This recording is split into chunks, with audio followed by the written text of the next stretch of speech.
Bon, ben parlons de nos facteurs. On n'a pas eu besoin justement d'attendre le facteur pour avoir des réactions à notre reportage d'hier. Bonsoir Claude Frigon.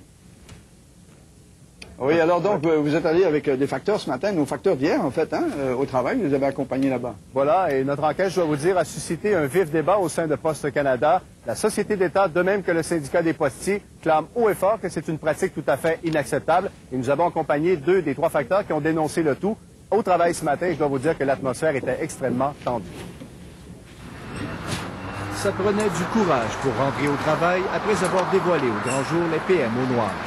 L'accueil a été glacial pour les facteurs qui ont dénoncé cette pratique. On se fait écœurer depuis qu'on a dévoilé ça, depuis qu'on a dénoncé ça. On se fait intimider, on se fait harceler par l'administration, par les employés. Fait que c'est beaucoup plus gros que de juste dire c'est quelques personnes qui font ça ou qu'il y a seulement un cas. La tension était vive dans les différentes succursales de Poste Canada. Déjà, des inspecteurs du service postal étaient à l'œuvre pour faire la lumière sur l'achat et la vente de cartes de travail. Un des facteurs qui a dénoncé la PMO noire craint que l'employeur ne tente de minimiser l'affaire.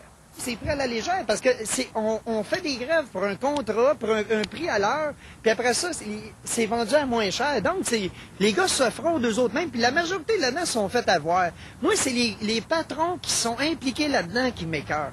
Parlant des patrons, Poste Canada a refusé de nous rencontrer pour discuter de la situation. Dans une entrevue à Info 690, une porte-parole s'est fait rassurante. Selon Poste Canada, seulement 2 facteurs se sont fait prendre la main dans le sac. L'un à Montréal, l'autre à Trois-Rivières. Poste Canada, qui affirme que les PMO noirs est un acte grave, a imposé des sanctions contre eux, sans pour autant les congédier. Il s'agissait somme toute de bons employés malgré tout. On a pris un train de mesures disciplinaires, mais ces employés-là n'ont pas été congédiés ni réaffectés. En tout cas, Claude, votre reportage suscite un gros débat là, chez les postiers. Oui, vous savez que ce n'est pas terminé parce que les postiers, cet été, on en a parlé dans les nouvelles, ont failli déclencher une grève. Ils étaient en négociation pour le renouvellement de leur convention collective. Et tout le dossier des PMO noirs n'a évidemment pas été abordé. Ça restait en catimini. C'était peut-être même un peu tabou. Mais ces mêmes facteurs devront revenir dans une assemblée générale. Ça se passe le 10 septembre à Montréal pour entériner cette entente de principe qui a été négociée par leur syndicat et l'employeur. Il y a fort à parier, il y a plusieurs facteurs qui nous ont dit qu'à cette occasion, ils ne manqueraient pas de soulever la question des PMO noirs. Donc, il y aura certainement un suivi à faire sur l'histoire. Ben, la semaine prochaine. Voilà. Merci beaucoup, Claude. Au revoir.